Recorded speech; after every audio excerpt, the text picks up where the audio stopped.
Mark McEwan, our guest, he has a new cookbook and a new restaurant. How new is Fabrica? Fabrica? Fabrica?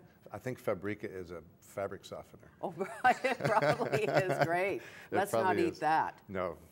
Great Italian recipes made easy for home, and that's a big part of your cookbooks. Made easy for me to cook. I wanted this book to be a great reference tool for the Italian kitchen. And I find oftentimes cookbooks can get a little preachy and a little chefy in their descriptions, just way too long. Right. So Jacob Richler did all the copywriting, and he also did all the recipe testing. Jacob from the Mordecai Richler family? Indeed, indeed.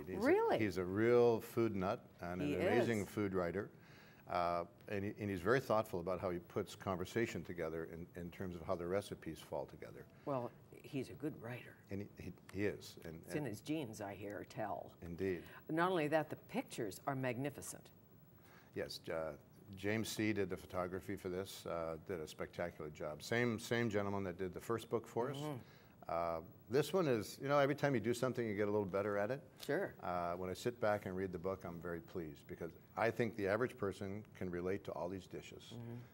And they'll be challenged. They'll want to go out and make them. Well, I want to go make tuna with puttanesca sauce. We used to call it slut spaghetti at our house, but I don't know. I sort of like that descriptive. I like that. Good. It's I good. like that, but tono is tuna in Italian? Yes.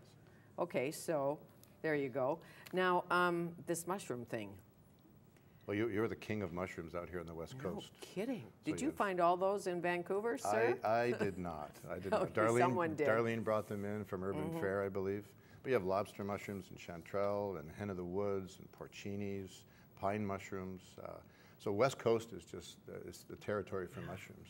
So what is the key to cooking a mushroom? Or are there many different keys? Well, in our risotto recipe, the Italian kitchen uses very little butter. Sometimes they use butter just to finish a dish. So we cook this in olive oil with salt and pepper, and we finish it with rosemary. And then we cook them until they're dry, and we add them into the risotto. You get a completely different flavor than when you cook with a lot of butter. Right. It's lighter, it's fresher, it just has a really nice clean finish on your palate. And you cook them before you put them into the risotto? We saute them off, and then we add them at the 3/4 stage. They go in, so that they don't overcook, but they have a chance to sort of lend all their goodness into the risotto. Just a little bit, and the rosemary touch is nice. Rosemary's wonderful. Yes, she is.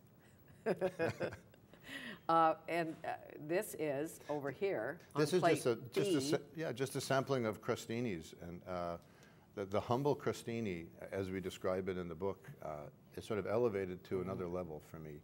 I love to entertain like this. When people come over to the house, you make up a few platters of crostini. You can have all your prep ready, and you share your wine. This is a wonderful way to start a meal. So, and you start with the good Tuscan bread, I'm thinking. Indeed, indeed. So the good bread, one of the keys, and the spread underneath. Well, basically, you're toasting the bread. You're rubbing it with olive oil, salt, baking it in the oven until it's crisp, cutting the crostinis. Here we have torta mascarpone with exactly the woodland mushrooms with the olive oil and the rosemary, right, and a little bit of garlic. Here we have a vegetable caponata with burrata. But it's the texture of the bread with the wonderful fresh flavors. Okay, and caponata. When I was in Sicily, I had caponata, and some of it was kind of greasy.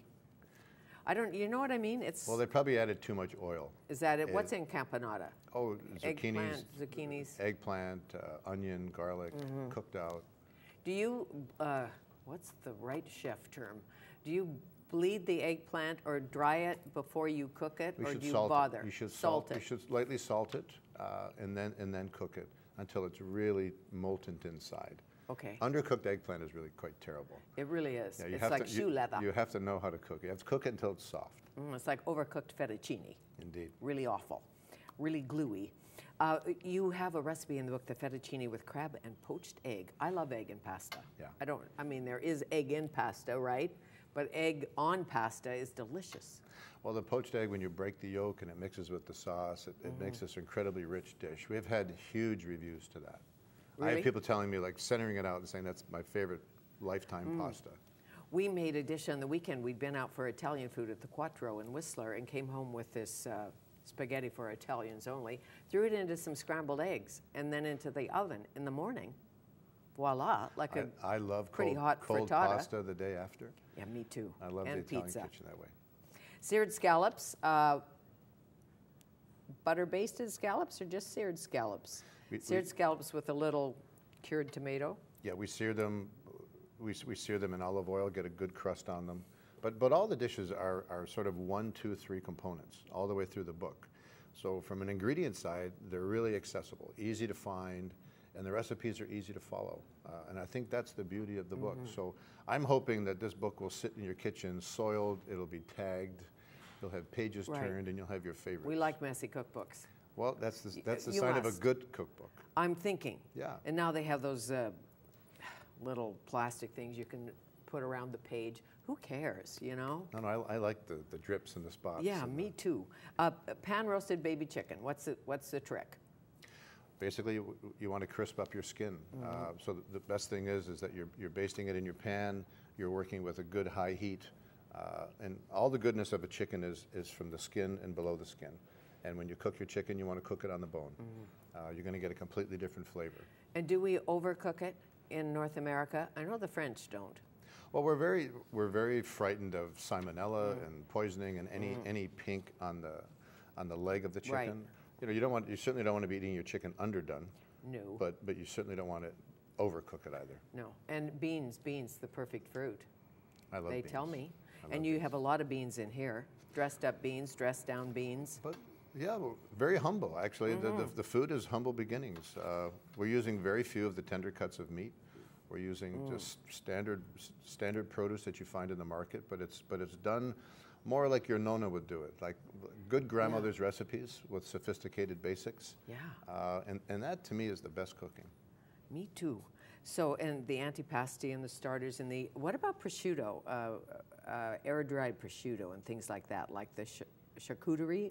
All these. We have a salumi cellar in Fabrica. We make all our product in-house. From soppressata to all our salamis, our different prosciuttos. So we age them right in eye shot of you. So when you come up with an idea, new restaurant, and the wife says, "What are you thinking?"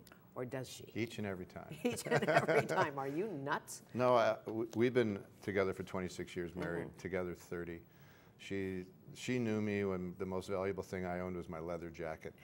So we've been through the battle together. She never stands in my way of building the company, and she's always been really greatly supportive. Is she a chef? No, she's not. No, she's not. So no, you cook at home too? She's a bean counter. She would sit in the office and add and subtract and make the payroll. And well, as you know, most successful restaurants do have an accountant somewhere in the building. I have lots of them. I bet you do, and you have to have a chef who knows how to do that too. So when you dream up a restaurant, what are the components? What works today? What is the customer looking for? I think clients are looking for authenticity. As with your previous guest, you talk about where food comes from. The sourcing of the ingredients for us in the restaurants is really key with the client because the client wants to hear the background story. They want to know that the chickens were raised by the Mennonites and they're hormone-free and they're antibiotic-free. Our PEI beef program is exactly that also. They're naturally raised, pasture raised, fattened on corn, or fattened on potato instead of grain. Really? So all these backstories are really important to clients. And then the success of Fabrica is the fact that we have a dedication to real Italian kitchen. And we're not taking any shortcuts. Right down to the flour, to the pizza oven, to the process in making the pizza. Even if people don't quite understand it, we're still doing it and they're catching on. But the point is you don't have to fly to Florence or shut your eyes and you think you're there. And you think you're there, and that's one of the tricks, isn't it? Some of the magic is the same as like the French bistro here. Correct. There's the odd one you say, I didn't have to go to Paris because I went to Régalade, you know. Well, I think we have these romantic memories of places we've traveled to about food. And I think if you can recreate that authenticity here, it's a winner for you. Very much so. Yeah. So tell me about TV Land. TV Land has been busy. Top Chef Canada was just a raging hit across the country. I think having a Canadian-told story about young chefs competing from West Coast to East Coast to the north of the country has just been a beautiful story that played out. And don't you have a show called Heat? We did. Or you did have a show called We did Heat? 39 episodes, so I think we've sort of put that to the side, and it may resurrect itself in some form. But well, often they do. As you know, Well, do you have a favorite Italian meal? Like when they say, okay, last meal. If you ever go to the Slammer or something. I'm a they ever big. put you in the jail. Well, I've always said that that would be a tall, dry, cold martini because I don't think I'd have an appetite. But I think porchetta is one of my favorites. Porchetta? Yeah, doing a beautiful roasted pork, Italian style with all the basic trimmings. That's a spectacular meal. So what's Mark McEwan's birthday dinner?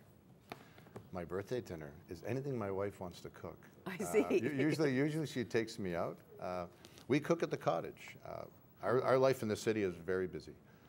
Between the restaurants and the store and everything else going on, we take our time to cook in the country. We have a garden there, so it's actually you sort of decompress. Right, so you're Actually part of the urban revolution, or the in a cottage revolution in your case. In a small way. I think the conversation about food in the country is in a beautiful place, and I think our go forward is really exciting. It's so exciting. Me too. So tonight, Halloween, at 6 p.m. you'll be at Barbara Joe's. Little demo, little chat. I'm not dressing up, though. No. No costumes. Well, you could go as a giant lobster mushroom, but it's hard to cook in that outfit. Indeed. And tomorrow night, the 4-course dinner at Chin Chin, great restaurant. Very exciting. So are you working with the chef? How's that working? Well, they took my book and they chose their menu items, Okay. which I was thrilled about. So they're doing the octopus, they're doing the trout with clams and sausage, they're doing the braised short ribs, our version of tiramisu, which is sort of a fun version. Which means? Deconstructed. Deconstructed tiramisu. Deconstructed. Still a little booze in it? Yeah. Just maybe? A little bit. And a little wine to swallow it all down, of course. Thank you. Pleasure, Fanny. Nice to see you again. Good to be here. Mark McEwan, Fabrica. I'm not as Italian as you. Fabrica. Right? It's like trattoria, trattoria. Which is it? It means to make things. Okay, fine. Thank you.